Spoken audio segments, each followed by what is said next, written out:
Hey guys, today I wanted to do this video to show you an idea of what to do with your Christmas cards.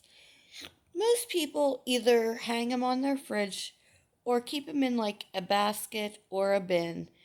I'm not one to like to put them on the fridge. I just feel like it clutters it up. Now, don't get me wrong, I don't go into like other people's houses and judge them for having their Christmas cards on their fridge. It's nothing like that. It's just I simply prefer not to do it that way.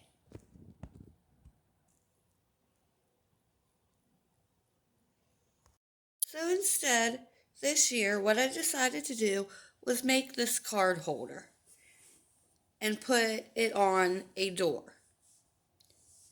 So what I did was I took some of the Dollar Tree's wired ribbon, and then I took a different kind of ribbon that is similar to the color and hot glued it onto there.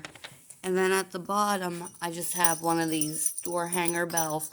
And on the other side of the door, to keep it held down, I have another one of those bells on it. And then whenever we get Christmas cards, I got these like mini clothespins to hang the cards onto. So I thought this was a good way to keep my Christmas cards up and out of the way and decluttered. I know this was a simple project, but I hope you also like it. I'll see you in the next one. Bye.